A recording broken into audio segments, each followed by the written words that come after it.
Bonsoir à tous et bienvenue ce soir aux Archives départementales. Pour certains, c'est la deuxième fois cette semaine.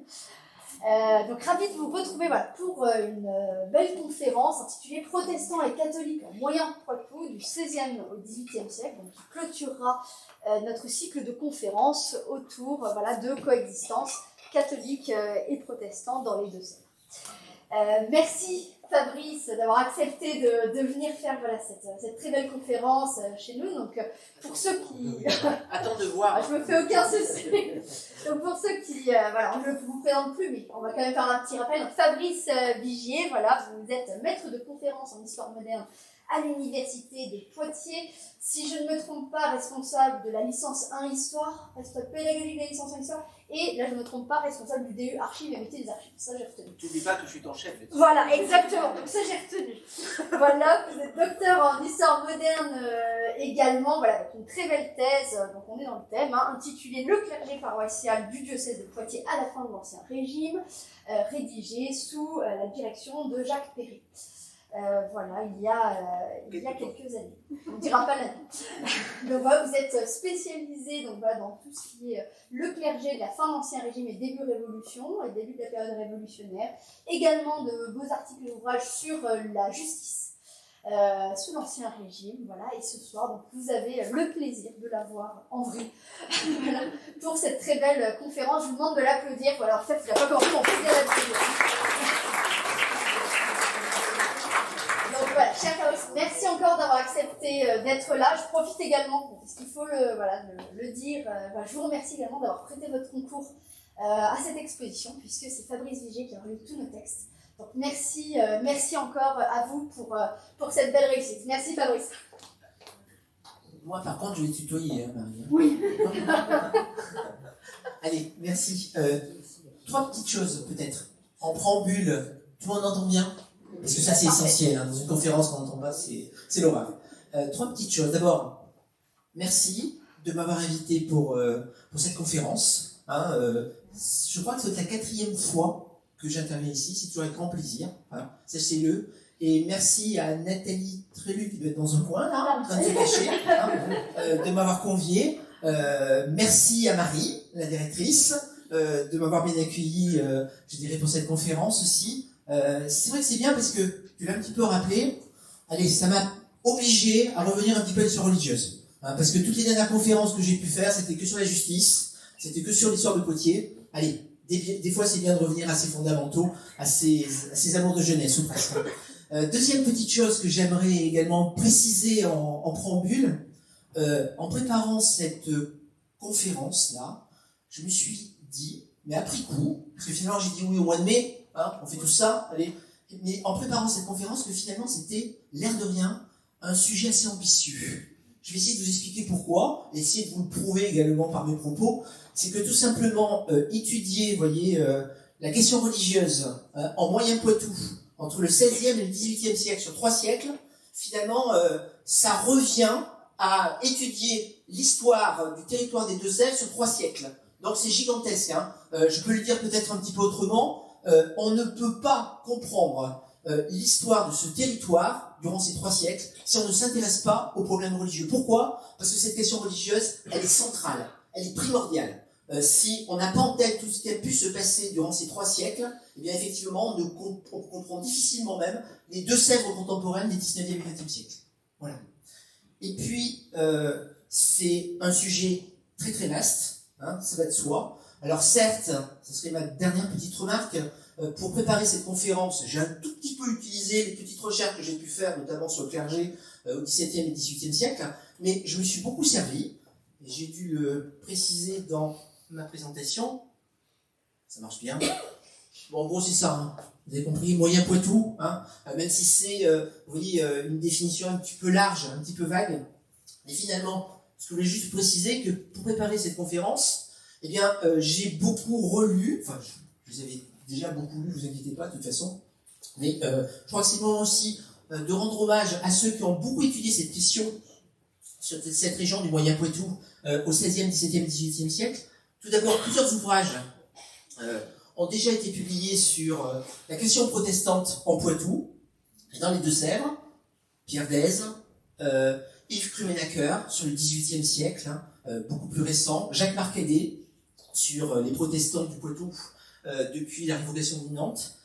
Également, il y a une publication très récente, si certains d'entre vous sont passionnés par la question protestante, vient de paraître cette somme là sur la France huguenote, sur 16e, 17e et 18e siècle, qui est absolument remarquable, sous la direction de Dossi, puis je ne sais plus quel autre collègue l'ont dirigé, c'est Charère, je crois. Et évidemment, je me suis aussi servi, mais ça je le connais par cœur depuis le temps, tous les ouvrages qui ont traité de l'histoire du catholicisme, finalement, du diocèse de Poitiers, du Moyen Poitou, du Bas Poitou, du Haut Poitou, finalement, depuis le XVIe siècle, l'histoire du diocèse de Poitiers, bon, une synthèse sur la vie religieuse en France, parce que les synthèses nationales, vous savez, c'est bien aussi, y compris quand on s'intéresse à l'histoire, on va dire, régionale, provinciale, parce que ça permet notamment de voir les spécificités de telle ou telle région par rapport à ce qu'on trouve, je dirais, localement. Et puis, également, c'est presque un hommage aussi, je crois que ces archives sont ici, également, sur cette question, l'une des études importantes, c'est celle qu'avait fait André Benoît, disparu depuis quelques années. Je crois qu'il a déposé ses archives ici, si je ne me trompe pas, aux archives départementales des Deux-Sèvres. C'est son gros article sur catholiques et protestants, vous voyez, en Moyen Poitou jusqu'à la révocation de Nantes. C'est presque le titre de la conférence, en l'occurrence. Évidemment, je l'ai mis moi à ma sauce, en quelque sorte, et je l'ai un petit peu étendu, cette thématique. Bon voilà, les petites choses que je voulais préciser en préambule. Et maintenant, je vais entrer dans le vif du sujet. Alors, il y a des choses, vous allez voir, qui sont générales, et puis je vais essayer à chaque fois de montrer un petit peu les spécificités, finalement, de ce Moyen Poitou dans cette histoire religieuse un peu compliquée, un peu tumultueuse, finalement, des 16e, 17e et 18e siècles. Alors, d'abord, on va un petit peu contextualiser, ça fait toujours du bien quand on s'intéresse à l'histoire. D'abord, peut-être, on va commencer par le début, comment faire autrement. Si on prend un petit peu la situation, finalement, religieuse au début du XVIe siècle, quelque chose est incontestable, c'est que l'Église catholique, finalement, est en situation de monopole religieux à l'échelle du Royaume de France. Alors, si on précise un petit peu les choses, mais sans trop entrer dans les détails, sinon on va passer les nuits ensemble. Et ça, c'est pas possible. C'est que cette Église de France, elle présente, grosso modo, on va dire le profil suivant.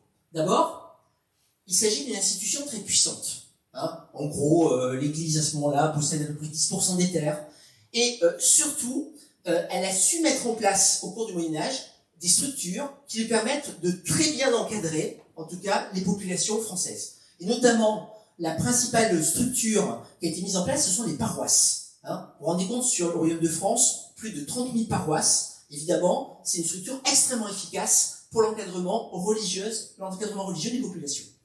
Deuxième particularité, vous voyez, de manière très générale, de cette Église de France au début du XVIIe siècle, parce que tout ne va pas très très bien, faut dire les choses, c'est que le clergé, finalement, qui est là pour animer, finalement, cette vie religieuse, du catholicisme, le clergé en place au début du XVIe siècle, il pose problème. Alors, je ne vais pas entrer trop dans les détails, mais globalement, d'abord l'épiscopat, c'est-à-dire, vous voyez, le monde des évêques et des archevêques, c'est pas toujours terrible, faut dire les choses. Et notamment, on trouve de nombreux évêques, même des évêques de Poitiers, qui ne résident pas dans leur diocèse, donc quand vous ne résidez pas, vous ne faites pas très très bien votre travail, c'est le moins qu'on puisse dire, et qui n'ont pas donc les qualités requises, je dirais, pour faire un bon travail pastoral. Et puis, je vais très très vite, concernant les curés, c'est pas la panacée non plus, concernant les curés, on a quand même beaucoup de curés de paroisse, qui sont finalement mal formés, souvent même ignorants, certains ne connaissent que quelques bribes de latin, et qui, globalement, apparaissent assez inaptes, finalement, à leur fonction. Et ça, évidemment, c'est un vrai problème, une vraie difficulté. Et puis, dernière petite chose à dire un petit peu sur le profil de l'Église. Alors, il se trouve que, à la fin du Moyen-Âge, et au début du XVIe siècle, il se trouve que les Français, je parle bien des Français, là, lorsqu'on examine un petit peu leurs écrits, les témoignages que l'on peut glaner un petit peu sur leur manière de penser, ils apparaissent très très inquiets.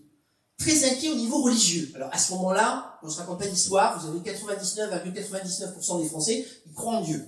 Il n'y a pas de mécréants, ça n'existe pas à l'époque. Et en fait, ils ont un état d'esprit aussi qui est aussi irrationnel. Descartes, il n'est pas encore arrivé. Et notamment, ils sont persuadés que les malheurs de la fin du Moyen-Âge, vous voyez, les guerres de 100 ans, les famines, le retour également des épidémies de peste, ils sont persuadés que ces fléaux ont été voulus par Dieu.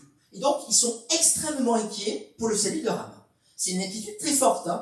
Or, l'Église, à ce moment-là, alors vous voyez, cette Église qui n'est pas toujours d'une compétence folle, finalement, l'une des seules solutions qu'ils ont mis en avant face à cette angoisse religieuse, ça va être les indulgences, et notamment la vente des indulgences. En gros, qu'est-ce que c'est que les indulgences? C'est souvent, la plupart du temps, ce sont des certificats, et si on les achète, ces certificats, ça permettrait, selon les croyances finalement qui sont défendues par l'Église, de passer moins de temps au purgatoire.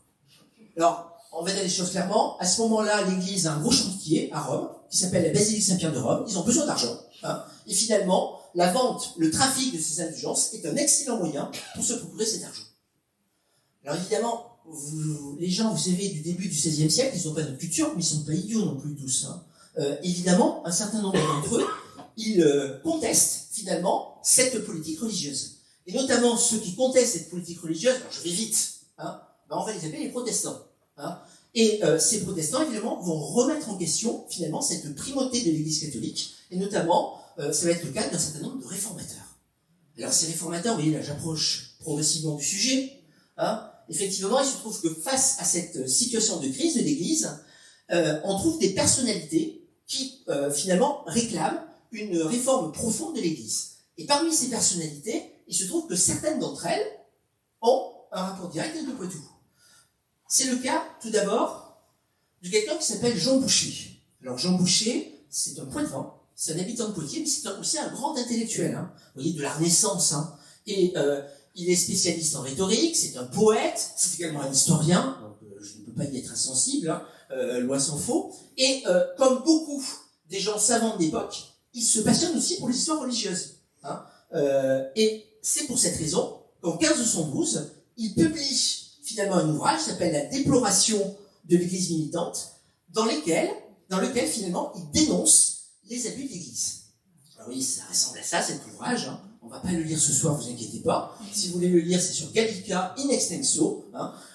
Et lorsqu'on regarde un petit peu ce dont il raconte, ce dont il parle, Jean Boucher, dans cet ouvrage, il dénonce assez violemment, finalement, les hommes d'église, qui sont pas à la hauteur de leur tâche. Il dénonce notamment le pape Jules II, et il dénonce notamment les conflits qui notamment se développent à ce moment-là entre princes catholiques.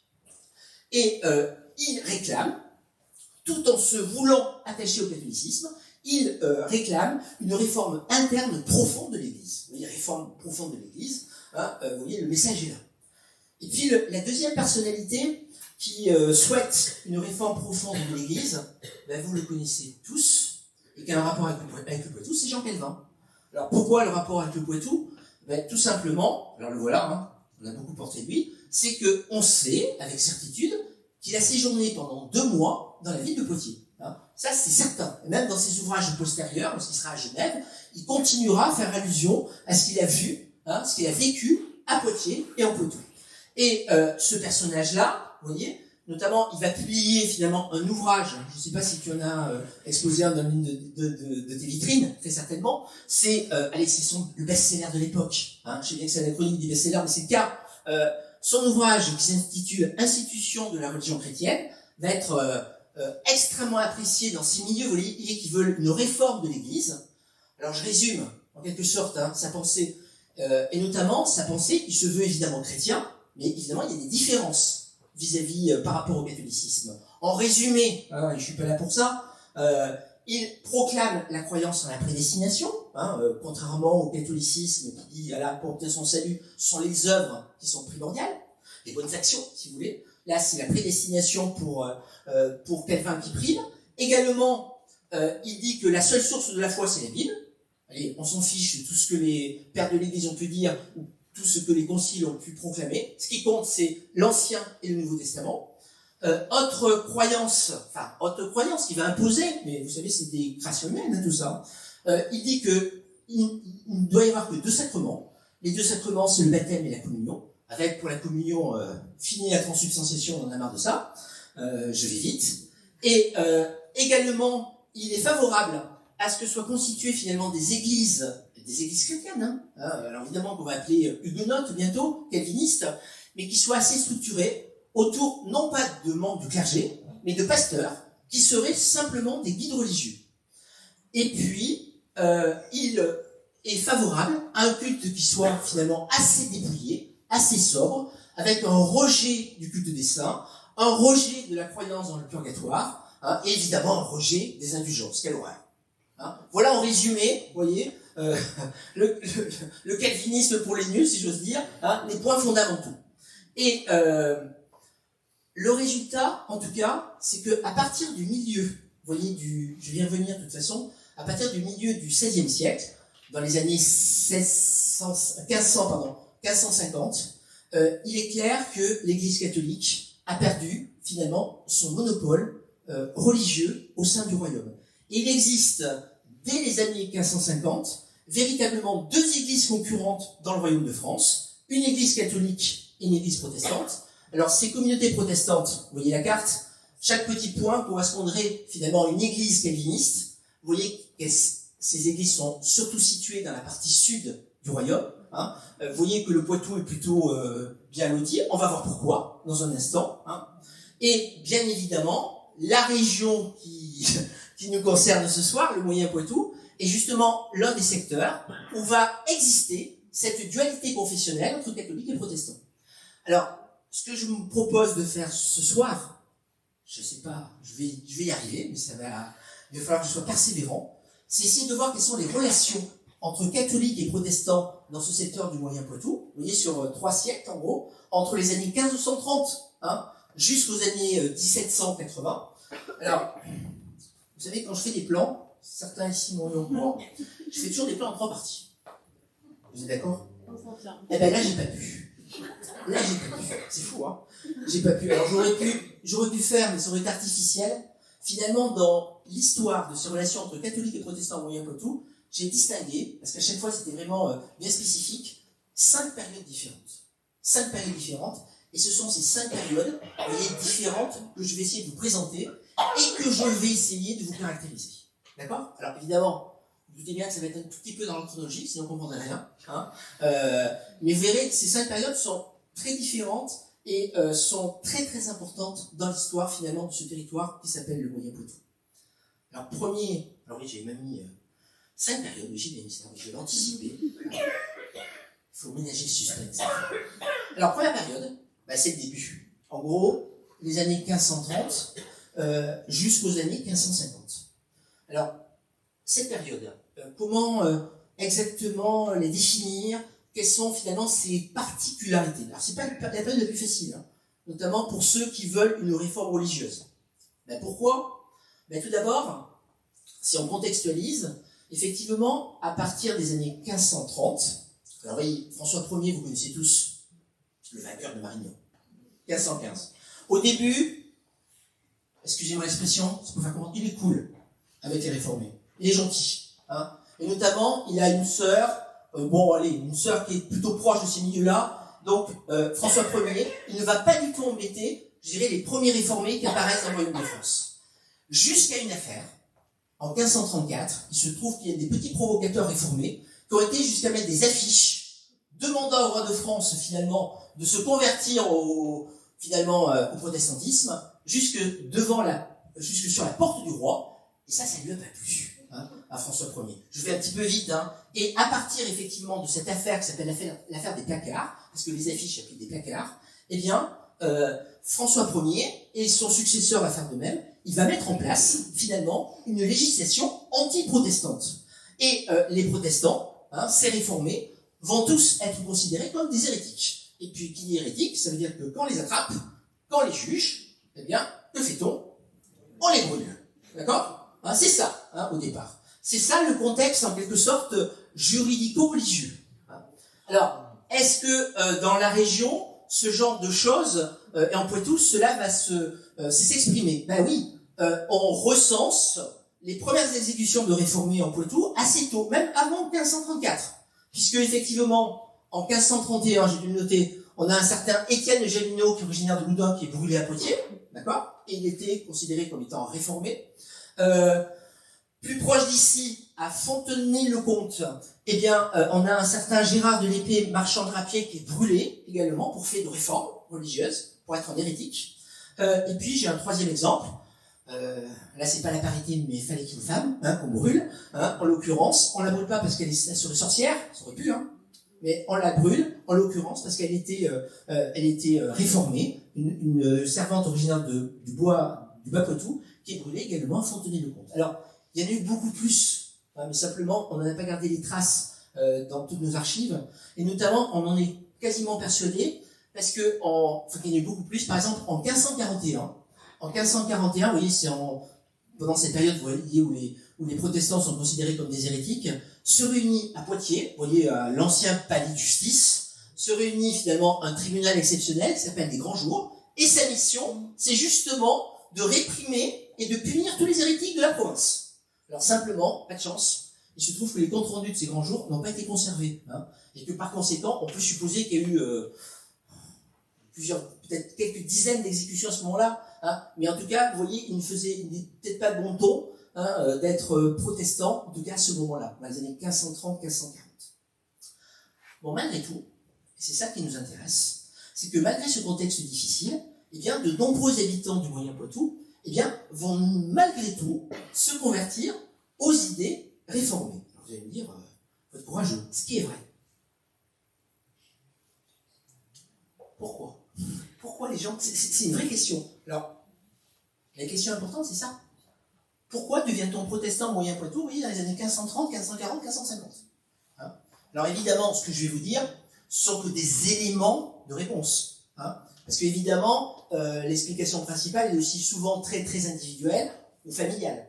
Mais quels sont les éléments d'explication que l'on peut avancer pour que finalement, il y ait eu finalement pas mal de protestants dans cette région du Moyen-Poitou? Alors, il y a un premier élément de réponse. D'abord, vous savez, pour devenir protestant, déjà, il faut les connaître, ces idées protestantes, notamment ces idées calvinistes. Or, si on regarde un petit peu la carte, ce Moyen-Poitou se trouve à proximité de trois villes importantes pour l'époque. Poitiers, qui n'est pas si éloigné de ce Moyen-Poitou, Fontenay-le-Comte et La Rochelle, et se trouve que dans ces trois villes, d'abord, il y aura des réformés, très très tôt, dès les années 1520-1530, alors au départ ils ne sont pas calvinistes, on les appelle luthériens, et dans ces villes aussi, on voit déjà circuler des écrits calvinistes. Eh bien, à partir de ces trois villes, vous voyez, qui sont relativement proches, eh bien, ces idées réformées vont parvenir sur ce territoire du Moyen-Poitou, tout d'abord par la route, vous savez, la grande route qui va finalement de Poitiers à La Rochelle, par la Sèvre niortaise aussi, et puis également par le biais des foires, par le biais des marchands. Alors les principales foires de l'époque, notamment il y a évidemment les foires de Niort qui sont importantes, les foires de Parthenay, même si le protestantisme dans ce secteur-là va beaucoup moins prospérer, foires également de Saint-Mexan, qui n'était pas négligeable au XVIe siècle. Donc vous voyez, il y a ce premier élément. Ce Moyen-Poitou se trouve à proximité de secteurs où les idées réformées circulent déjà. Deuxième élément d'explication que l'on peut avancer, également dans ce secteur du Moyen-Poitou, très tôt, eh bien, vont œuvrer un certain nombre de prédicateurs calvinistes. Alors ça peut paraître un petit peu étonnant, pas tant que ça, en fait. Je vous ai dit tout à l'heure, je vous ai rappelé que Calvin était resté 2 mois dans la ville de Poitiers. Et durant ces 2 mois, eh bien, il a tissé beaucoup d'amitié, beaucoup de connaissances, et notamment il a trouvé des disciples. Et ces disciples, ils restent à Poitiers. Et ils vont rester d'ailleurs en correspondance, en lien avec Jean Calvin. Eh bien, ces disciples, Calvin va bientôt leur dire, maintenant, il faut que vous répondiez la bonne parole. Il faut que vous, finalement, ayez une activité de prédication. Et ça va être le cas, notamment, parce que, un petit peu, la tradition a conservé leur nom, mais il devait y en avoir d'autres.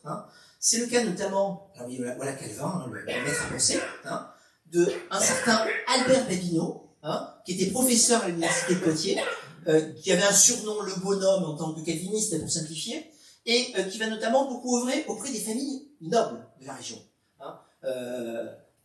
Forte influence. Également, autre prédicateur calviniste, un certain Philippe Philippon Véron, là aussi, vous voyez, un homme de justice qui travaillait au palais de Poitiers, hein, qui est surnommé le ramasseur et qui va beaucoup prêcher, vous voyez, dans les petits villages, dans les petites bourgades du Moyen Poitou.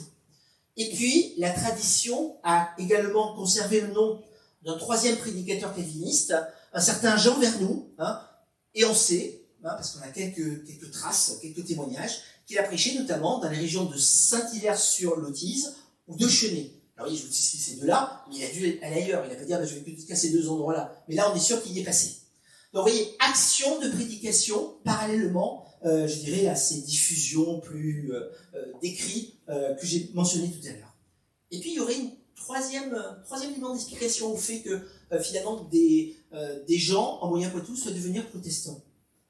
C'est que finalement un certain nombre de cadres de cette société du Moyen Poitou va se convertir au protestantisme. Alors qu'est-ce que j'appelle ces cadres? Ces cadres, ils sont de plusieurs natures. D'abord, et je pense que là ça doit être un effet important. D'abord, certains ecclésiastiques vont se convertir au protestantisme. Vous imaginez, vous avez votre curé, auquel vous n'êtes pas forcément très très cultivé au XVIe siècle, hein, il y a 5-10% peut-être des gens qui savent signer leur nom. Quand votre curé d'un seul coup dit maintenant je suis plus curé du catholicisme, maintenant je deviens protestant. Vous imaginez l'impact que ça peut avoir. Hein. Alors, on a quelques exemples. On sait que par exemple un cordelier de Saint-Mexan, nommé de Troja, devient calviniste dès 1536. Vous voyez, dès la publication de l'ouvrage de Jean Calvin. Qu'est-ce que j'ai d'autre? Un abbé, l'abbé de Valence, qui s'appelle Pontus de Saint-Georges. Alors cette famille de Saint-Georges, c'est une grande famille noble d'ailleurs. Eh bien, il se convertit au calvinisme. Et vous voyez d'ailleurs sous l'action, on le sait, de Albert Bavino, que je vous ai cité tout à l'heure. Autre exemple, on a à souligner 5 prêtres qui simultanément se convertissent au calvinisme. Autre exemple, alors là, ça a dû être un exemple aussi spectaculaire. Là, nord de l'actuelle des Deux-Sèvres, hein, vous avez quand même une abbesse, l'abbesse de Saint-Jean de Bonneval, Philippa Chestenier, qui devient calviniste, hein, qui quitte son abbaye et qui va à Genève, rejoindre Calvin. Hein, vous imaginez là aussi l'impact. Hein. Et autre exemple, alors là c'est moins net, l'abbé de Saint-Mexan. L'abbé de Saint-Mexan, c'est pas rien. L'abbé de Saint-Mexan, qui appartenait à la famille des Saint-Gelais, pendant un certain temps, on ne sait pas trop hein, de quel côté il penche. Hein. Certains disent, mais il est calviniste. Bon, finalement, il va se raviser sur la fin. Mais vous voyez, ce genre de comportement, en tout cas ce genre de conversion, a un effet immédiat sur la population locale. C'est évident. C'est pas les seuls cas. C'est également le cas quand des nobles adhèrent aux idées calvinistes. Alors, les nobles, ils sont supposés quand même être plus cultivés. Donc, ils ont accès aussi à ces connaissances, à ces nouvelles croyances religieuses plus immédiatement. Alors, parmi ces nobles, il y en a peut-être la famille qui se convertit le plus tôt, et qui est la plus active, c'est la famille Saint-Georges de Vérac. Alors, c'est pas tout à fait les Deux-Sèvres, mais c'est pas loin. Hein. Mais notamment, cette famille est importante parce qu'elle a de nombreux domaines, notamment en Moyen Poitou. Hein. Et son influence est assez considérable. Et puis, par ailleurs, dans d'autres grandes familles nobles des Deux-Sèvres, certains membres finalement se convertissent au calvinisme. C'est le cas de quelques nobles de la famille Parthenay-Soubise, dès les années 1550, de la famille des Saint-Gelais ou de Saint-Gemme, qui sont proches des idées réformées. Je reviendrai là-dessus, mais c'est vrai qu'on estime qu'au milieu du XVIe siècle, on a quasiment la moitié des nobles français qui sont devenus protestants. Alors évidemment, l'effet là aussi est important, en tout cas. Et puis, j'oublie pas, parce que c'est pas les mêmes, hein. Également, on a beaucoup de seigneurs, alors j'ai pas d'exemple à vous donner, mais beaucoup de seigneurs, on sait également, qui se convertissent au calvinisme à ce moment-là, et ces seigneurs, de fait, ils sont en contact permanent avec la paysannerie locale, et donc, vous voyez, tous ces cadres de la société du Moyen Poitou, finalement, n'a pu que contribuer à la conversion, finalement, de nombre non négligeable, finalement, d'habitants à devenir calvinistes. On fait le bilan de cette première période? Bilan, le Poitou, le Moyen Poitou, effectivement, devient, de fait, une région avec une assez importante minorité huguenote. Alors, c'est la première fois que j'emploie le terme huguenot, ça veut dire tout simplement calviniste français. Hein, calviniste français, son étymologie est compliquée, c'est un nom suisse, je crois. Hein. Et alors, quelle est la particularité de ce Moyen Poitou? En résultat, vous voyez, dans les années 1550, tout d'abord, au niveau sociologique, il y a une surreprésentation incontestable des protestants, parmi tout d'abord les nobles, ça je l'ai évoqué, parmi également les artisans, notamment, vous voyez, les servigers de Saint-Mexan, ou encore les artisans de Niort, également surreprésentation des protestants parmi les marchands du Moyen Poitou. Un petit peu plus précis peut-être. Alors, ce qui est vraiment original, mais vraiment original, et on n'a pas cela dans tous les territoires gagnés par le protestantisme, c'est qu'on se rend compte que une partie même du Moyen Poitou va devenir majoritairement calviniste. C'est notamment le secteur de Mel, pour simplifier, et de Saint-Mexan, plus la toute petite région de Montcoutan, un petit peu plus au nord, qui est un petit peu plus isolée. Et ça, c'est vraiment une originalité poitine, qu'on ne trouve pas beaucoup ailleurs. On trouve ça aussi un petit peu dans les Cévennes, un tout petit peu dans le Dauphiné, mais c'est vraiment une originalité poitine. Je reviendrai d'ailleurs sur les statistiques, parce que là, il y a des choses à dire à ce sujet. Alors, vous voyez, une petite carte là que j'ai pris à André Benoît. Effectivement, c'est ce secteur-là, vous voyez, ce fameux réduit protestant, où il y a une majorité de la population, finalement, qui est devenue calviniste. Alors que sur l'ensemble du territoire français, je viendrai, c'est 10%, au maximum, de calvinistes. Plus précisément, dans les villes. Alors les villes sont quand même restées majoritairement catholiques, mais on trouve à chaque fois une importante minorité huguenote à Niort, également alors à Saint-Mexan, dont je vous parlerai beaucoup, à Mel, mais aussi à Thouars. C'est pas le cas à Parthenay. C'est pas le cas non plus à Bressuire. Et puis, faut finir là-dessus. Vous voyez, ça c'est la carte du diocèse de Poitiers. Évidemment, là c'est le secteur où on trouve, Niort, où on trouverait, vous voyez, une majorité de la population qui serait calviniste. Et puis, dernière chose, c'est la fin de cette première période. Eh bien, en 1559, c'est une date importante, parce qu'en 1559, c'est l'élévation officielle des 2 premiers temples protestants dans ce secteur, en l'occurrence, élévation d'un temple à Niort, et également à Saint-Mexan. En 1559, c'est très très tôt, très très tôt. Bref, voilà pour ces débuts. Alors, vous savez la suite un peu d'histoire tous, c'est qu'effectivement, le fait d'avoir une importante minorité huguenote en France, eh bien, ça ne va pas se passer très bien au niveau national. Et vous voyez, on est en 1559, déjà ça commence à être chaud, y compris dans la région, il y a déjà des troubles, et puis à partir de 1562, vont commencer, vous savez, cette période qu'on appelle les guerres de religion. Vous avez compris, ces guerres de religion, ça va être ma deuxième période. Alors, attendez, le temps des guerres de religion, 1562, 1560, 1598, alors je ne vais pas, là aussi sinon je passerai trop de temps avec vous, je serai rébarbatif, je ne vais pas avec vous analyser les 8 guerres de religion en Moyen Poitou. D'abord, ça n'a pas de sens, et puis c'est pas l'objet, vous voyez, de cette conférence. Ce que je vais essayer de faire, j'y réfléchis là-dessus d'ailleurs, pour essayer de voir l'originalité du Moyen Poitou pendant ces guerres de religion, c'est quelles sont ces spécificités du Moyen Poitou pendant ces guerres de religion. J'en ai trouvé 3. 3 spécificités, 3 particularités. D'abord, ce qui est incontestable, ce premier point, c'est que le Moyen Poitou est incontestablement un enjeu pour les 2 camps, pour le camp catholique et le camp protestant. Et c'est notamment un enjeu au cours de 2 périodes. Alors, d'abord, si je vous montre, vous voyez là, vous savez tous, parfois il faut répéter, finalement, les lignes de force du protestantisme, c'est plutôt la partie du milieu, et vous savez, cette géographie du protestantisme, ça forme une sorte de croissant, qui va du Poitou au Dauphiné, en passant par le sud du Massif central, et qu'on appelle donc le croissant huguenot du Midi de la France. Et il se trouve que, quand on regarde un petit peu au niveau national, que ce secteur du Moyen Poitou se trouve finalement dans la partie la plus septentrionale, finalement, de ce croissant huguenot. Donc, le fait, finalement, de détenir ce secteur, eh bien, c'est important, aussi bien du côté royal ou catholique, que du côté, finalement, protestant.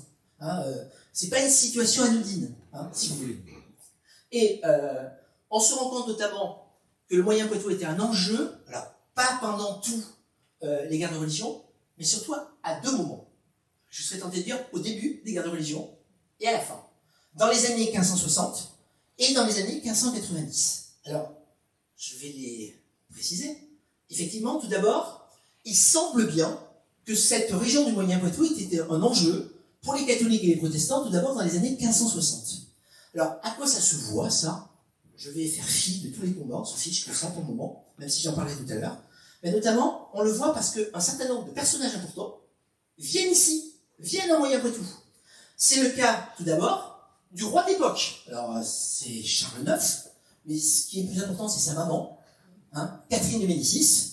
Catherine de Médicis, entre deux guerres de religion, je serais tenté de dire, elle organise le Tour de France. Hein. Elle organise le Tour de France, et notamment pour essayer de faire en sorte que la situation ne s'aggrave pas trop. Regardez le tracé de ce Tour de France. Elle passe à Poitiers, il n'y a pas beaucoup de protestants, non. Finalement, alors ça c'est Charles IX, le petit, hein, voilà maman, et à l'occasion finalement de ce Tour de France, passage à Niort, où il reste une ligne ou deux, à Échiré, à Chandelier, Parthenay, La Roche-Faton, Hervaux, Oiron et Thouars. Pourquoi il passe là? C'est pas pour rien. Hein, c'est incontestable. Là, il y a un enjeu, et on veut essayer de faire en sorte que les seigneurs, etc., les nobles qui se disent protestants, restent fidèles à la monarchie. Mais c'est pas tout.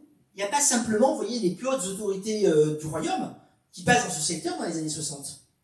Il y a également les plus hautes autorités protestantes.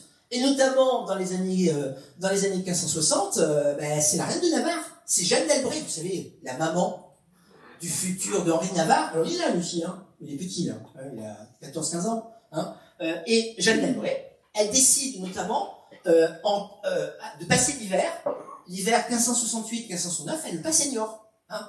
Alors d'ailleurs, on peut presque dire que Niort a été à ce moment-là la capitale du protestantisme français, puis après, vous savez, Jeanne d'Albret elle est dans une autre ville, où il y a la mer. Hein. En l'occurrence, ça va être peut-être l'année suivante à La Rochelle, mais c'est quand même pour vous dire l'importance que l'on donnait finalement les protestants à ce secteur du Moyen-Poitou. À noter d'ailleurs, alors voilà Jeanne d'Albret, alors voilà l'adolescent, Henri de Navarre, on le reconnaît à peine là, ici. À noter d'ailleurs que Henri de Navarre reviendra d'ailleurs à Niort un petit peu après la mort de sa mère, et d'ailleurs, c'est à l'occasion de l'un de ses séjours à Niort qu'il se reconvertira au protestantisme, parce qu'on doit en être à la 4e conversion, le pauvre vieux là, il a beaucoup subi les choses, hein. Mais c'est pour vous montrer tout ça, l'importance que peut avoir ce secteur pour le camp protestant. Et puis, ce secteur du Moyen-Poitou a aussi été un enjeu à un autre moment, à la fin des guerres de religion, hein, après 1589, après l'assassinat d'Henri III. Henri III est assassiné, vous savez, par un moine fanatique, Jacques Clément. Et à ce moment-là, l'héritier du trône, ça devient notre petit adolescent tout à l'heure, Henri de Navarre, hein, qui devient l'héritier présomptif du royaume. Et il se trouve qu'à ce moment-là, et ça c'est important au niveau régional, il se trouve qu'à ce moment-là, la ville de Poitiers refuse de reconnaître finalement Henri de Navarre comme étant son potentiel souverain. Et alors là, c'est immédiat, vous avez Poitiers là, Poitiers ne reconnaît plus l'autorité d'Henri de Navarre. À Poitiers, il y avait toutes les administrations royales. Il y avait le principal tribunal, qui s'appelait le présidial. Il y avait le bureau des finances. On les laisse à Poitiers? Non. On les déplace. On les déplace où? Principalement dans 2 villes, à Parthenay et à Niort. Et ça va durer ça pendant 5 ans. Jusqu'à ce que Poitiers, enfin, en 1594, reconnaisse finalement Henri de Navarre, enfin Henri IV désormais, comme étant son roi. Mais oui, enjeu important aussi où la région était un petit peu divisée. Enfin, il y avait Poitiers tout seul, hein, et puis les autres qui étaient fidèles, finalement, au roi Henri IV. Deuxième caractéristique, oh là là, je regarde l'heure. Deuxième caractéristique de ce Moyen-Poitou pendant les guerres de religion, là c'est plus simple. On se rend compte également que ce Moyen-Poitou, de fait, va être une zone d'affrontement une zone de violence entre catholiques et protestants. Alors là, vous voyez, quel type de violence? Ça c'est classique. D'abord, des prises et des reprises de villes. Hein. Chacun des 2 camps, qu'est-ce qu'il souhaite? Finalement, il souhaite détenir le maximum de villes, parce que si jamais il y a une paix, pour négocier, il faut être en position de force. Hein. Je prends quelques exemples. Niort. Niort, il y a eu 1, 2, 3 sièges. 3 sièges de la ville de Niort. Hein. Il y a eu une prise de la ville de Niort, assez tardive, et il y a eu une tentative, finalement, de prise de la ville, vous voyez, en 1577. Donc, vous voyez, Niort, c'est un enjeu. Hein. Autre exemple, il y a un beau tableau, hein, mais beaucoup bien postérieur, hein, du début du XXe siècle, qui est au musée Agassiz de New York, que vous connaissez tous, je suis sûr. Parthenay, ville catholique. Oui, mais à 3 reprises, il y a les protestants qui s'en emparent quand même. Hein, pour vous montrer quand même que c'est un secteur difficile. Troisième exemple, Saint-Mexan. Ah oui, Saint-Mexan.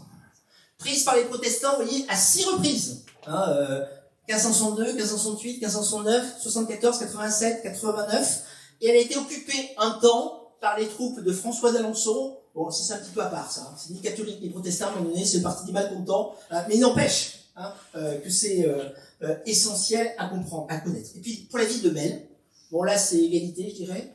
2 fois prise par les catholiques, 2 fois prise par les protestants. Mais c'est pour vous dire que ces prises de ville, finalement, sont constantes et constituent un élément important dans la vie quotidienne, en quelque sorte, pendant ces guerres de religion. Autre type de violence, c'est les ravages des jours de guerre. Parce que ces guerres, finalement, qui fait la guerre? Notamment, ce sont des mercenaires, souvent, qui vivent sur le pays. Ça vous dit quelque chose? Les reîtres et les lance-tenez. Regardez les reîtres. On regarde tout simplement, j'ai pris 2 extraits d'un journal d'un habitant de Saint-Mexan, Guillaume Michel le Riche, qui était avocat du roi à la sénéchaussée de Saint-Mexan. Je prends 2 extraits. Regardez, 1574, qu'est-ce qu'il nous dit, ce journal? Vinrent ici quelques reîtres, donc c'est les fameux mercenaires, là, auxquels furent livrés 2 bœufs et 2 piles de vin, et néanmoins les 10 reîtres faisaient des mots effinés où ils passaient, et tout leur étoile de prise, ils prirent en la mécanique de l'élu Texier à Château-Tison 16 charges de blé et des lits autre chose. Bon, ils pillent, quoi, ils vivent sur le pays. Même chose, hein, je ne veux pas aller trop. 1575, toujours dans le même secteur de Saint-Mexan, les reîtres arrivèrent dans ce pays, et plusieurs compagnies de gens de guerre, tant à cheval qu'à pied, qui étaient logés Hesbourg et villages voisins de cette ville, en fort grand nombre, et le 10 jours et les autres en suivant, ils firent grand dégâts, pillèrent et rançonnèrent les pauvres gens du village, leur tuant leurs bœufs et autres bétail, et les contraignant leur fournir du vin.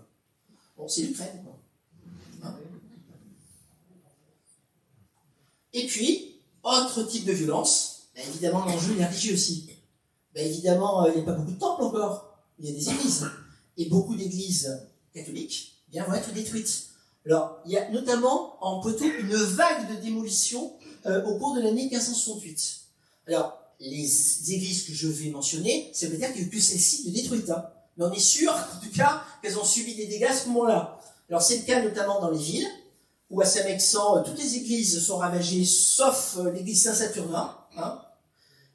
Et à Niort, les églises de Notre-Dame et de Saint-André sont également victimes de dégradations très très fortes. Et puis à la campagne, c'est que quelques exemples. Hein. D'abord les églises paroissiales de Nanteuil, Saint-Martin de Saint-Mexan, Gassendier, Sauvigné, Sèvres. Mais comme je vous dis, la liste n'est pas du tout exhaustive. La chapelle de Château-Tison à Sévigné, à Saint-Gelais, à Valle également. L'abbaye des Châteliers à Fontperron est également détruite à cette occasion-là. Et puis, si je devais en finir, je mets un petit peu de mes recherches à moi, c'est pas souvent. J'avais étudié notamment ces documents qui sont ici, qui sont chez toi, Marie, les visites pastorales de 1598 dans la région de Parthenay. Région de Parthenay, c'est en tout, c'est 50 paroisses. L'archiprêtrie de Parthenay. Eh bien, ce que vous avez ici, ce que j'ai mis en grisé, ce sont les églises détruites en 1598. Hein. Il y en a eu 20 sur 50, c'est-à-dire 40%. Et on n'est pas en plein cœur du secteur protestant, hein. On est en marge, on est à la frontière, on est un petit peu plus au nord. C'est pour dire les ravages que ça a dû occasionner. Bon, je sens que je suis trop triste dans mes propos. Allez, je finis sur ces guerres de religion. Finalement, ces guerres de religion, sans entrer trop dans les détails, mais vous voyez, vous avez compris la tonalité d'ensemble, hein.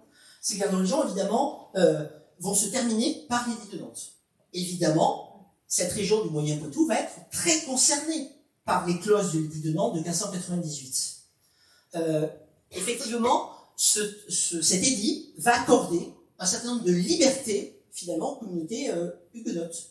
Alors lesquelles, en l'occurrence? Je fais rapide. Hein. D'abord, la liberté de conscience. On a le droit de croire en ce qu'on veut.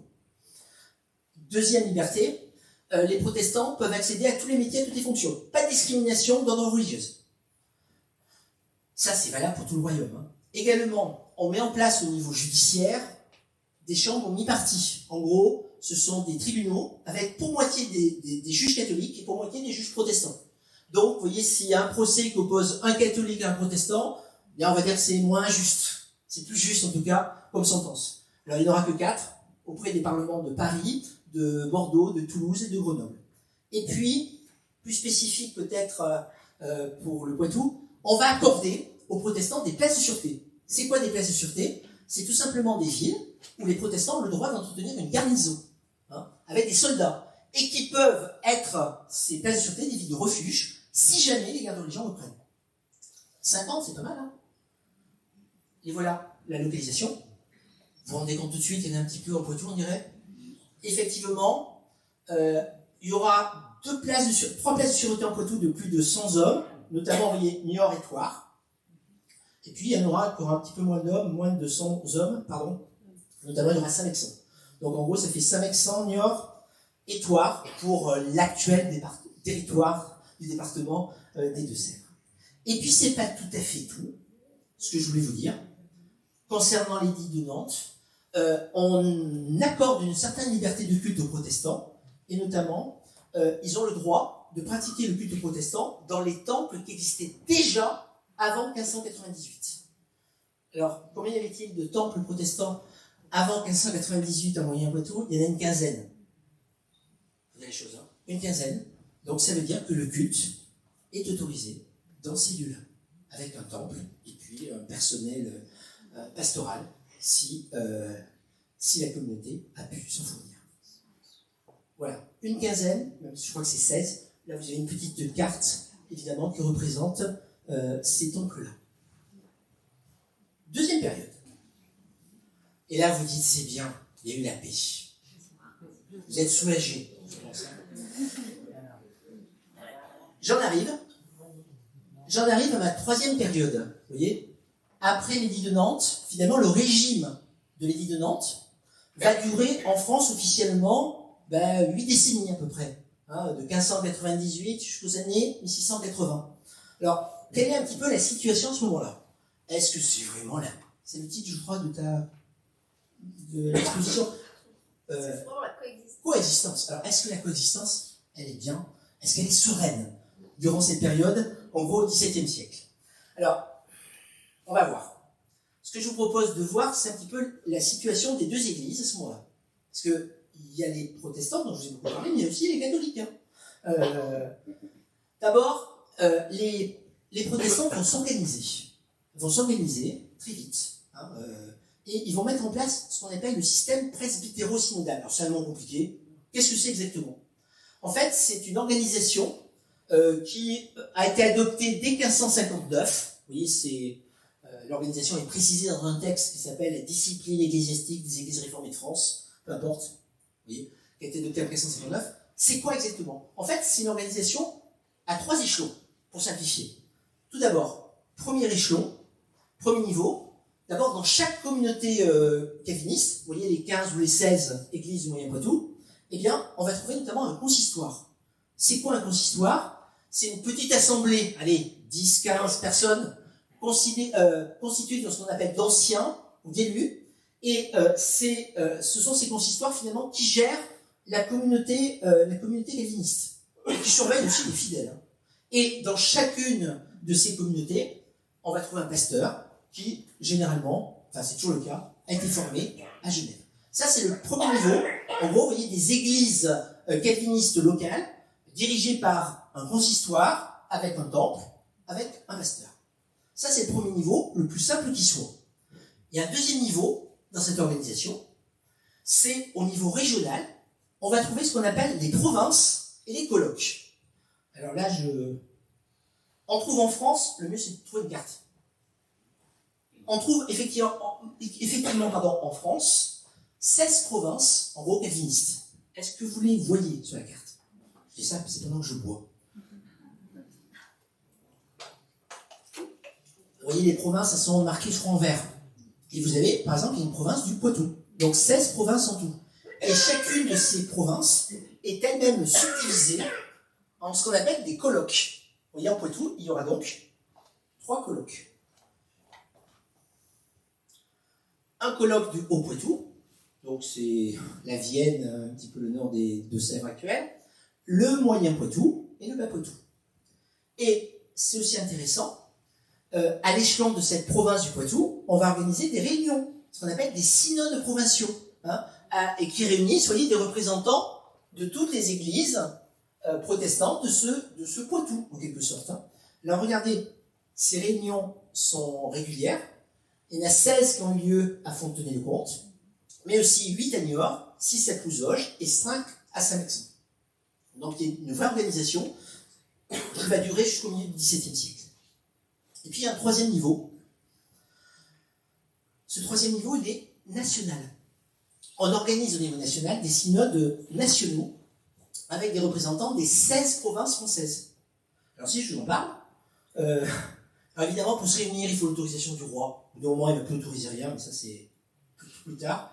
On a la liste là des 16 synodes nationaux qui ont pu se réunir. Alors ce qui est assez intéressant, le premier a eu lieu à Paris, le deuxième a eu lieu à Poitiers. Regardez, en 1609, on a un synode national protestant qui a lieu à Saint-Mexan.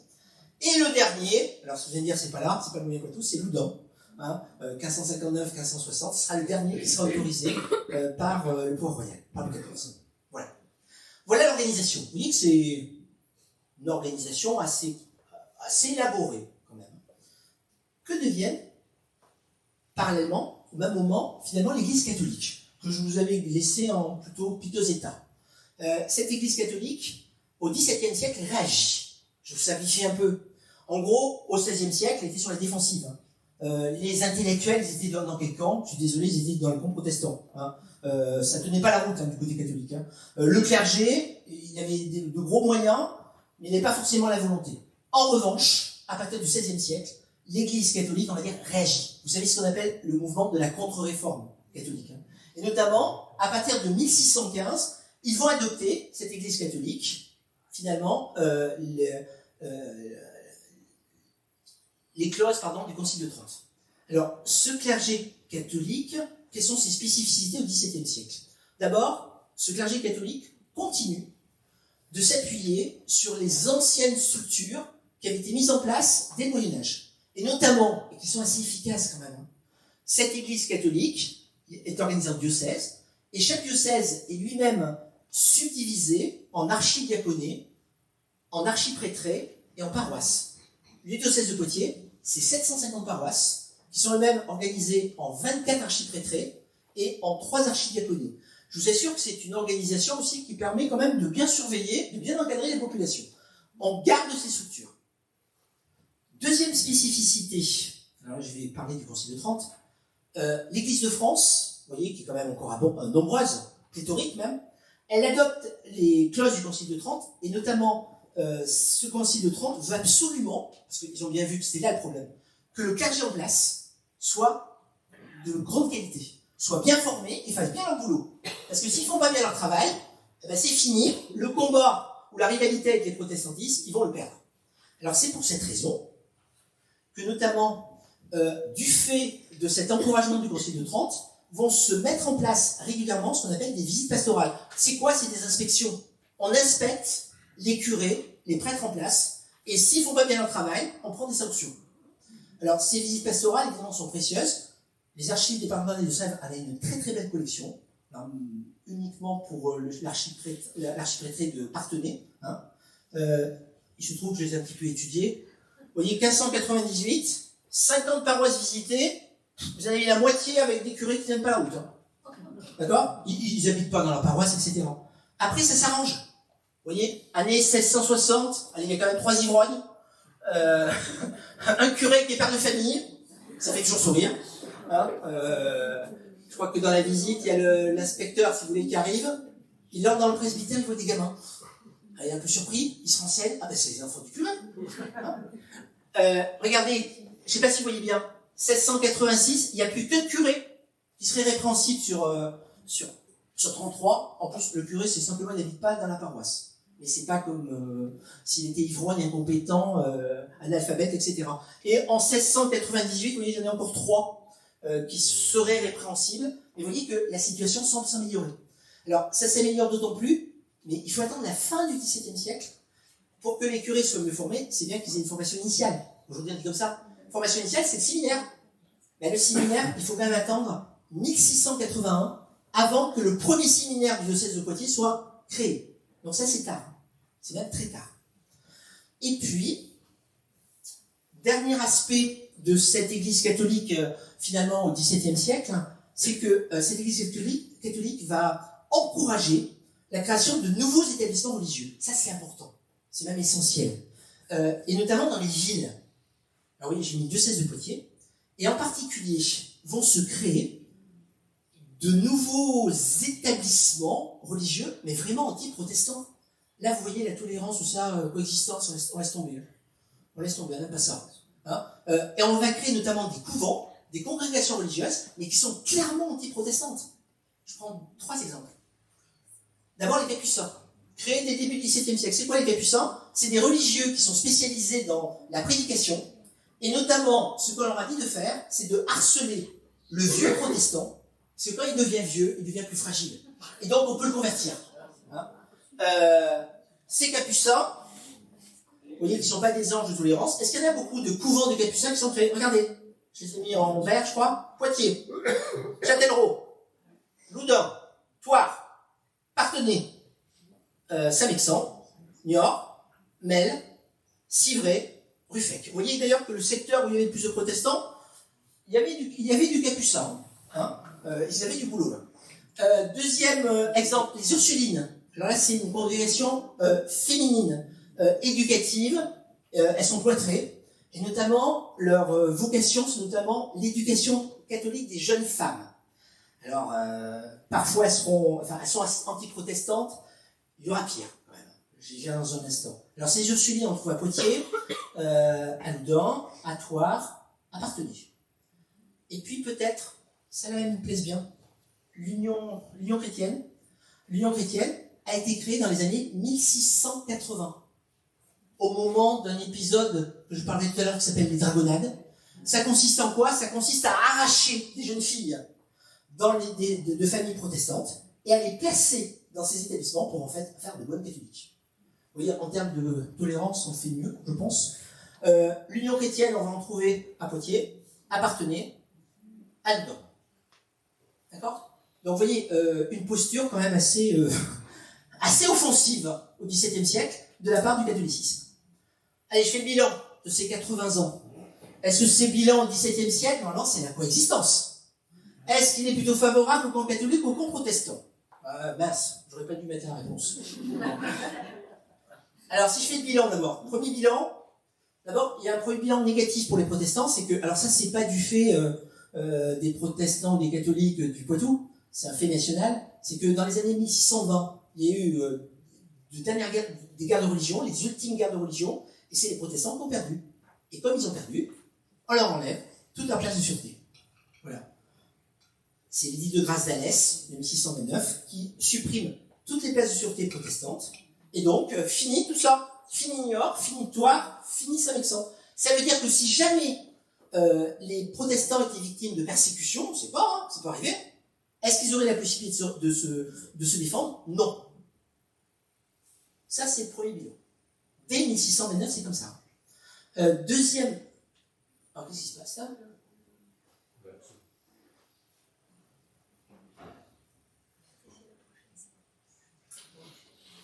Non, je vais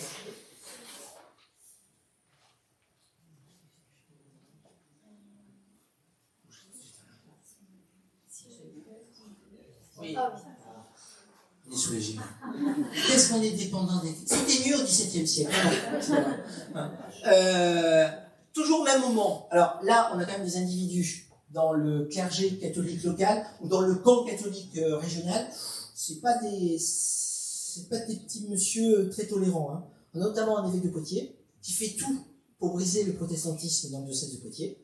C'est Henri-Louis Chastenier de la Roche-Posay, qui est évêque, vous voyez, pendant la première moitié du XVIIe siècle. Et puis on a également un juriste, Jean Fillot, qui a aussi fait tout, finalement, pour briser en Poitou, finalement, le protestantisme. Alors, qu'est-ce qu'ils réussissent à faire, ces deux-là? Il y en a même des portraits d'eux. Hein. Ils réussissent notamment à faire interdire certains temples. Vous voyez, Chef-Boutonne, Saint-Christophe, Sauzet. Ils réussissent aussi, ça c'est peut-être un peu moins connu, les protestants avaient réussi à instituer des collèges. C'est important pour une religion d'avoir des collèges, vous imaginez bien.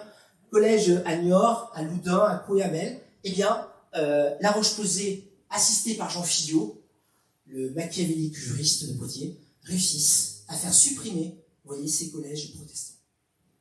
Dernière petite chose. Et la population des protestants? Quelle est sa tendance? Alors honnêtement, au niveau national, ils étaient à peu près 10% au début des guerres de religion. Au début du XVIIe siècle, ils ne sont plus que 5%. En gros, 1 million. Début du XVIIe siècle, combien de protestants en Moyen-Poitou? En Poitou, pardon. 100 000. J'insiste un peu là-dessus parce que on ne se souvienne pas, c'est ça. Il y a 100 000 protestants en Poitou sur les 1 million qui existent en France. 10% des protestants au début du XVIIe siècle sont du Poitou. C'est énorme.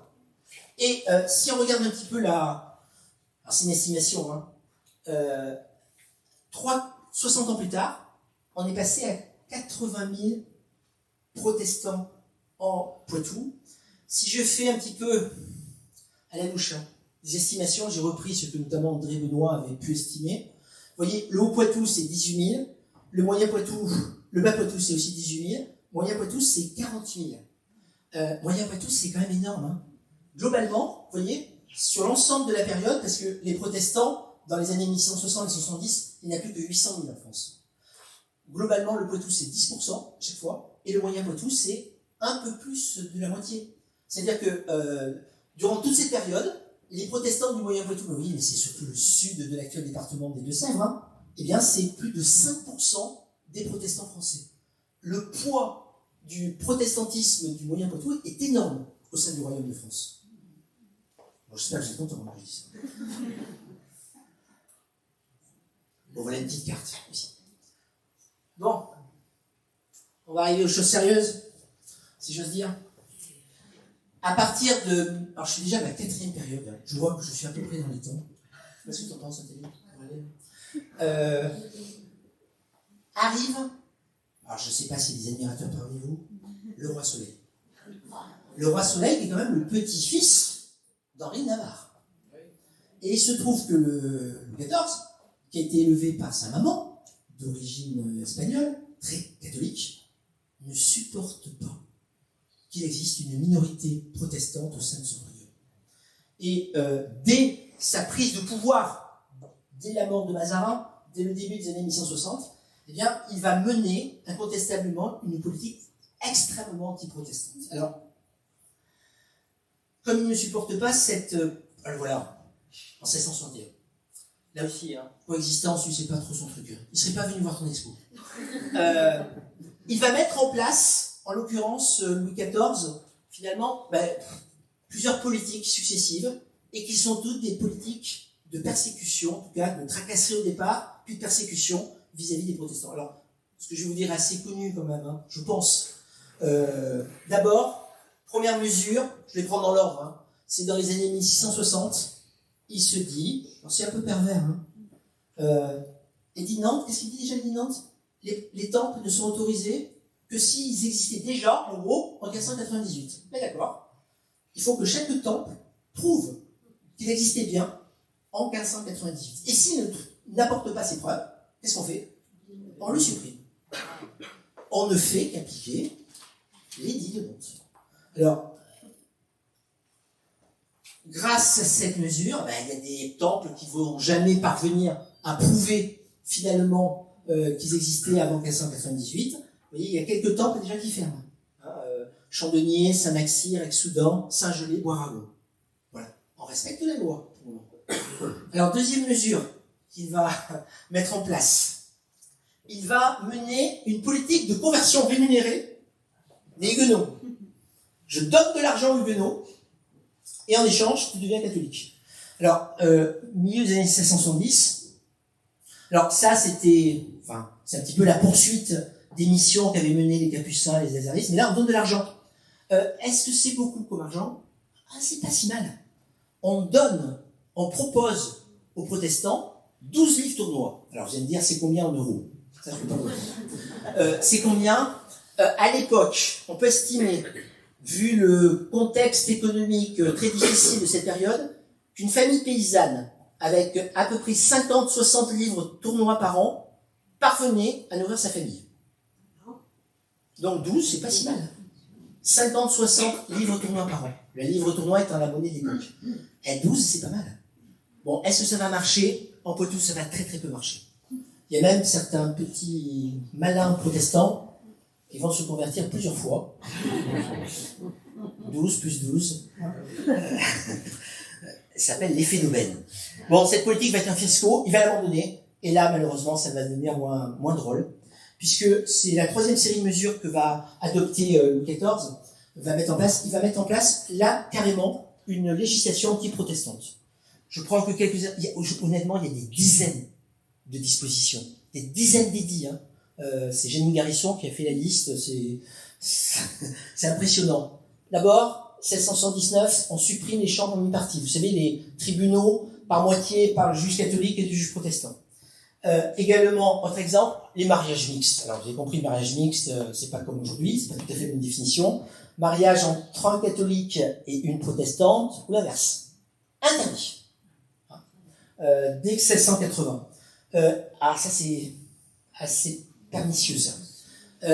Les conversions des enfants des protestants sont possibles à partir de l'âge de 7 ans. Ce qui permet cette mesure d'arracher certains enfants de familles protestantes pour les mettre, vous voyez, dans des établissements religieux comme l'Union chrétienne. Qu'est-ce que j'ai pris d'autre? Ah oui. Et les protestants, vous voyez, dès 1682, ils deviennent des sous-sujets. Excusez-moi cette expression, mais je ne sais pas ce qu'il faut que je dise d'autre. Ils n'ont le droit de se réunir entre eux que dans un temple. Bon, vous avez compris que leur situation devient très très difficile au fil des années, et notamment à partir des années 1680. Mais on n'a pas vu le pire. Le pire, c'est la suite. Alors, attendez, là, on trouve plein de ça. Regardez, édit du roi portant défense aux catholiques de contracter mariage avec ceux de la religion prétendue réformée, déclaration du roi portant défense à ceux de la religion prétendue de s'assembler ailleurs que dans des temples. C'est exactement ça. Et puis, on en vient presque au paroxysme de la persécution. Ce sont les fameuses dragonnades. On a quand même de la chance, je plaisante. Inventées en Poitou. Inventées à Poitiers, ces dragonnades. C'est le premier endroit, finalement, de France et de Navarre où ces dragonnades ont été mises en œuvre. Et vous savez, c'est ce que j'ai mis. Non, je l'ai pas mis. Qu'est-ce que c'est que ces dragonnades? C'est un procédé de conversion forcée qui a été mis en place pour la première fois en Poitou et à l'initiative de l'intendant Marillac. Finalement, ça a été inventé, mis en place, vous savez, dans ce bâtiment, là, je ne sais pas si vous connaissez, c'est l'hôtel Pinet à Poitiers. Moi, j'y mange tous les midis. Donc, tous les midis, je pense aux dragonnades. Vous imaginez bien. Et finalement, c'est dans ces locaux, effectivement, qu'en 1681, l'intendant du Poitou, qui est l'ancêtre des préfets d'aujourd'hui, si vous voulez, qui va penser cela. Pourquoi il fait ça? Il veut bien se faire voir par Louis XIV. C'est aussi simple que ça. Et ces dragonnades, ça consiste à loger des soldats, des dragons, dans les maisons des familles protestantes. Et ces dragons, on leur dit, tu peux faire tout ce que tu veux pour parvenir à la conversion, finalement, de leur hôte, des gens chez qui ils logent. Alors, qu'est-ce qu'ils vont utiliser? Je regarde là pour voir si j'ai le temps de vous dire tout, pas sûr. Ils vont utiliser la violence, ils vont utiliser la raquette, et puis ils vont utiliser, je vous laisse imaginer, ce qu'ils peuvent utiliser à l'encontre de la gente féminine aussi. Je vais passer pour le texte, je ne vous montrerai pas. Quand c'est que ça se déroule à Poitou? Ça se déroule en 2 étapes à Poitou. D'abord, dès le printemps 1681, où finalement il y a notamment 4 compagnies de dragons qui vont s'installer à Moyen-Poitou, vous voyez, à Mel, à Échiré, à Ron et à Exoudan. Il n'y en aura quasiment pas en bas et en bas Poitou et en haut Poitou. Ça marche? On verra. Deuxième campagne, c'est 3 ans ou 4 ans plus tard, en 1685-1686, cette fois-ci, c'est le régiment des dragons d'Elsfeld qui vont être mis en place par l'intendant Foucault, l'un des successeurs de Marillac, et cette fois-ci dans tous les secteurs protestants du Poitou. Bon, qu'est-ce que ça donne? Si, il y a un mot avant que je vous donne les résultats, je veux dire. Les derniers écrits, je pense notamment à Philippe Joutard, concernant le protestantisme, il n'hésite plus à dire que la fin du XVIIe siècle, pour les protestants, c'est une période de terreur. Vous savez, terreur, on dit toujours c'est Robespierre, la Révolution, c'est pas drôle, là, non plus. Et c'est en tout point comparable vis-à-vis des populations huguenotes. Bon, je vais pas le lire, je suis désolé, parce que ça m'emmènerait un peu trop loin. On y reviendra si vous voulez après. C'est quoi les résultats de ces dragonnades? Alors, statistiquement, c'est à quelques milliers près. Hein. Dragonnade de 1681, plus de 30 000 adjurations. Et Marillac, l'intendant, veut bien se faire voir de Louis XIV, c'est ce qu'il fait. Il en publie la liste. Une liste qui est diffusée. Hein, vous pouvez la voir, hein, sur Gallica. Vous avez la liste. Il y a des erreurs dedans. C'est pas grave. Hein, ça donne quand même, et c'est classé par paroisse, hein, d'ailleurs, par paroisse. Et la dragonnade de 1685, il y a eu au moins autant d'adjurations de la part des protestants du Poitou. Ils étaient combien déjà? Je vous avais dit 80 000. D'accord? Sur l'ensemble du Poitou. Après ces dragonnades, Louis XIV, il est content. Il a généralisé évidemment ce genre de pratique à l'ensemble du royaume. Et il se dit, il est aussi bien influencé par son entourage. Allez, on va régulariser la situation. On va donc définitivement mettre fin à l'édit de Nantes. Alors, c'est la dernière mesure. La révocation de Nantes, c'est le fameux édit de Fontainebleau alors, c'est pas le jour précis. C'est soit le 17, soit le 18. Hein. Peu importe. Hein. Qu'est-ce que l'on trouve dans cet édit de Fontainebleau? L'édit de Nantes est révoqué. Bon, en même temps, est-ce qu'il en restait beaucoup? Deuxième mesure, le culte protestant est interdit désormais sur tout le royaume. Alors, c'est le moment où les derniers temples du Moyen Poitou sont démolis. Ça va de soi. C'est le moment aussi où certains anciens temples ont fait exprès, finalement, de leur allouer des fonctions un peu négatives. Regardez, le temple de Niort, on en fait un marché aux cochons et aux ânes. Hein. Également, on demande aux pasteurs, donc les cadres en quelque sorte, les guides religieux, finalement, du Moyen Poitou, on leur demande de partir du royaume sous 2 semaines. Hein. Il y en aura finalement 2 qui se convertiront au catholicisme, les autres partiront. Et puis, ça peut vous paraître étonnant, officiellement, dans l'édit de Fontainebleau, on maintient la liberté de conscience. Alors, ça va être le cas jusqu'en 1715, officiellement, 1714, hein, mais officiellement, on a toujours le droit d'être protestant. En même temps, vous imaginez le courage. Hein. Le courage, les dragonnades, j'ai oublié de vous le dire, elles durent en France jusqu'en 1698, les dragonnades. Hein. Est-ce qu'il y a des gens qui restent malgré tout protestants? Je dis le mot parce qu'après je vais oublier de vous le dire. Il y en aura malgré tout qui resteront protestants, qui vont passer entre les mailles du filet des dragonnades, et on les appellera les opiniâtres. Ben, être opiniâtre, si vous avez un ancêtre opiniâtre, chapeau. Hein. Bon, le bilan. Bilan pour les global pour après 1685. En Poitou, je vous ai dit qu'ils étaient 80 000 à peu près.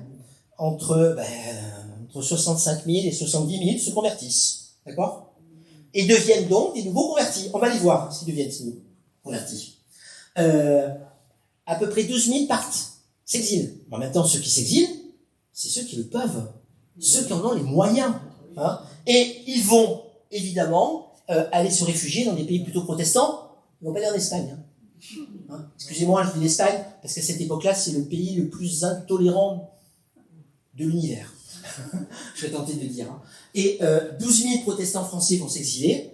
Vous voyez, ça veut dire que pour le Moyen Poitou, on en a au moins 6-7 000. Hein. Notamment beaucoup de Niortais. Et ils vont, alors les pays d'accueil privilégiés, c'est les Provinces-Unies, les actuels Pays-Bas, l'Angleterre, et puis ensuite un peu la Confédération helvétique, certains États du Saint-Empire romain germanique, évidemment les États du Saint-Empire romain germanique, qui sont protestants, notamment la région du Brandebourg, vous savez, c'est la région de Berlin. Il y aura même un quartier huguenot qui va se créer à ce moment-là. J'ai pas été voir combien il y avait de gens du Moyen Poitou. Ça doit se trouver. Bon, voilà le bilan. 5e période. Oui, j'y suis arrivé finalement, presque. Attendez. 5e période. Bon, c'est quand même pas... Cette période, vous voyez, de persécution très forte, va être suivi par une assez longue période de clandestinité protestante. Et vous voyez là, j'en avais marre de mettre des choses négatives. Une petite tendance à aller vers une plus grande tolérance. Alors fin 17e jusqu'en 1787. Alors à ce sujet donc, là aussi, je ne vais pas entrer dans les détails de cette période. Finalement, il y a eu beaucoup de travaux sur cette période. L'ouvrage de Yves Krummenacher, c'est une thèse exhaustive que je citais au début, qui traite avant tout de cela. Hein. Et pourtant, c'est pas facile, parce que les sources, notamment, sont pas officielles, clandestines. Mais 18e siècle, on garde un peu plus de choses qu'au 16e ou au 17e siècle. C'est pas des archivistes que je vais apprendre cela. Et qu'est-ce qui se passe au niveau de la vie religieuse durant cette longue période? Oui, c'est encore un siècle quand même, hein, un siècle.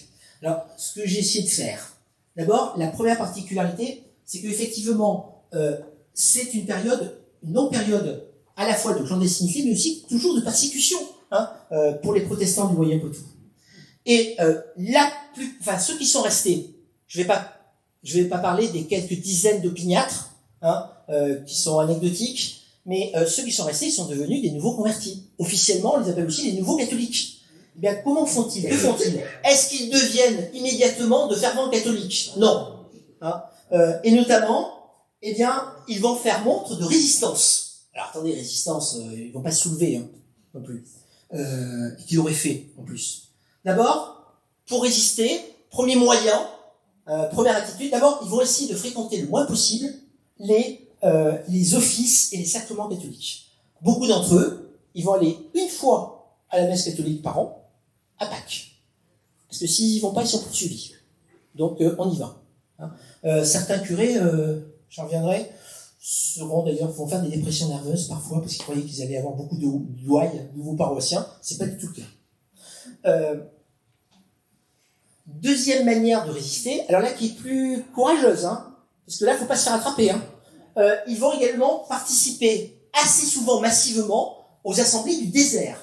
Alors attendez, je résiste pas. Vous connaissez peut-être cette représentation. Alors évidemment, on ne sait pas où c'est pas là.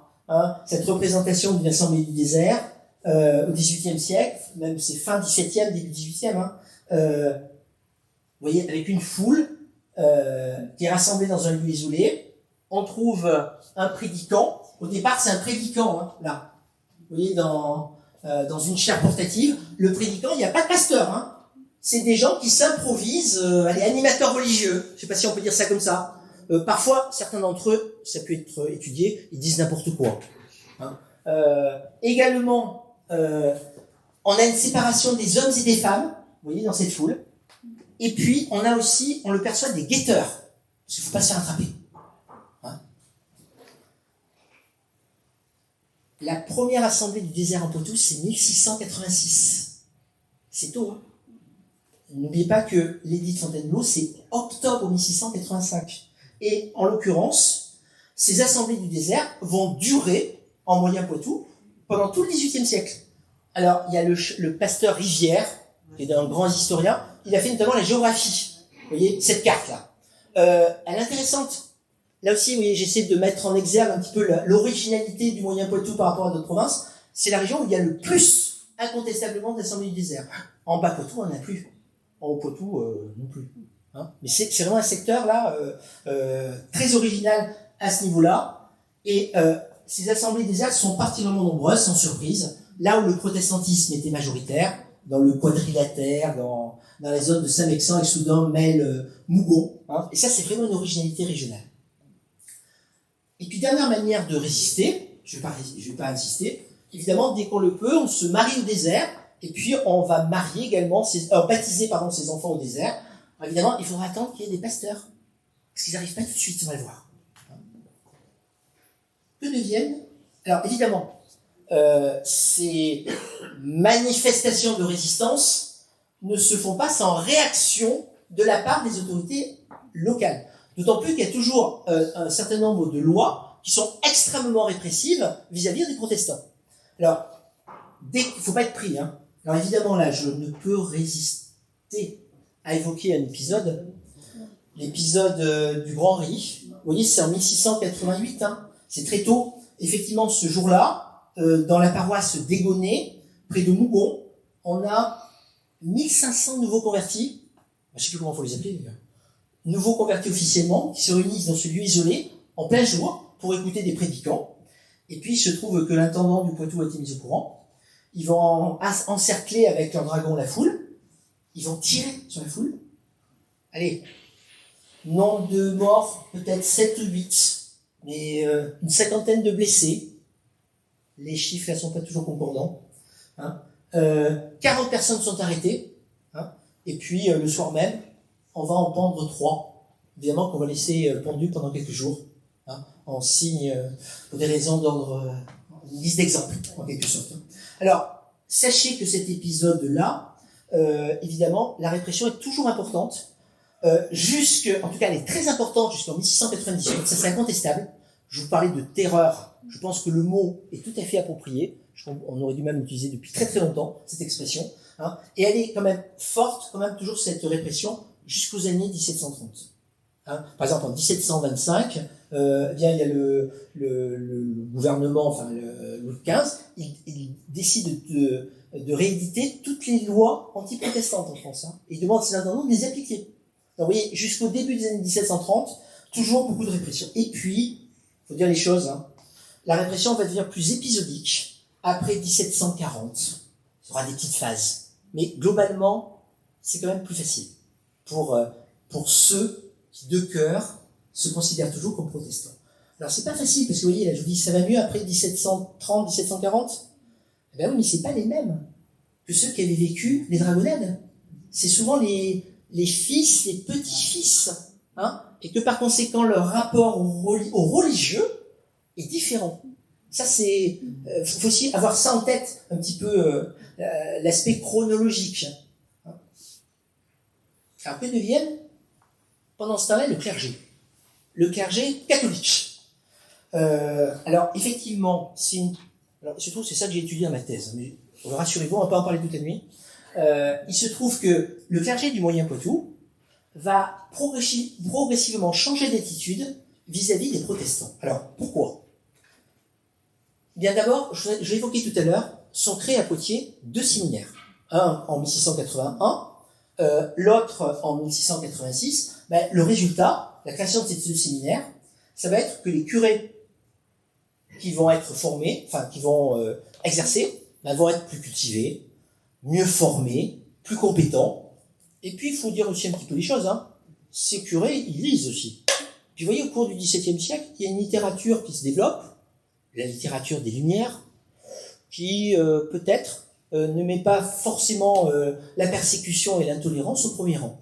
Évidemment, ces curés vont être aussi imprégnés par cette culture des Lumières. Alors, pas tout de suite, c'est ce que je voulais vous montrer. Et on se rend compte effectivement que le comportement de ces curés du Moyen Poitou va changer au cours du XVIIe siècle. Entre la fin du XVIIe et la fin du XVIIIe, excusez-moi. Notamment, j'ai pris quelques exemples. D'abord, fin XVIIe, vous voyez au moment des dragonnades. On ne peut pas dire que le clergé paroissial soit très tolérant. Il est très intolérant. Très intolérant. J'ai quelques exemples. Octobre 1681, le curé de Montgouan envoie 15 dragons chez le protestant Jean Migaud et fouille lui-même la maison. Donc, c'est pas un curé qui est pour la paix religieuse. Au contraire, il est content. Deuxième exemple, le curé de Breloux, même année. Il est ravi.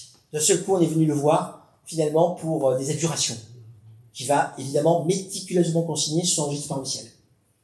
Qu'est-ce que j'ai comme autre exemple ? Le curé de Torigné. Il trouve que c'est pas terrible la répression, ça pourrait être mieux, si j'ose dire. Et donc, il propose à l'intendant de surveiller lui-même la contrée afin de découvrir les assemblées illicites de protestants. Et puis, un dernier exemple, le curé Jean Babu. En termes de tolérance, c'est mieux quand même. Je suis désolé, il a peut-être écrit des poésies en point de vent, mais il se félicite de la destruction d'un certain nombre de temples protestants à la fin du XVIIe siècle. Il est aussi un homme de son temps. Ça change ensuite. Là, on est fin 17e. À partir de 1750, cette fois-ci, on a un clergé paroissial du Moyen Poitou qui est globalement beaucoup plus tolérant. Et vous voyez, c'est pas la même génération. Il y a eu 2 générations entre. Exemple, le curé de Chandenier. Oh, en fait, il se rend compte que les protestants du coin utilisent la cloche de l'église pour se rassembler. Et alors, il dit, bon, vous m'embêtez un peu. Mais il les dénonce pas. Oui, alors peut-être ils exagèrent un petit peu, je sais pas. Qu'est-ce que j'ai comme autre exemple? Le curé de Saint-Martin de Saint-Mexan. Il se refuse à poursuivre les calvinistes qui ont pourtant brisé une croix dans sa paroisse. Et puis, peut-être le plus connu, vous connaissez tous, c'est celui qui a créé la bibliothèque publique de Niort, c'est Jean de Dieu-Bion. Parmi ses copains, enfin parmi ses connaissances, il y a notamment Marcelin Fontal, qui sait protestant, ça n'empêche pas d'être islamique avec lui. Vous voyez, là, il y a un basculement, incontestablement.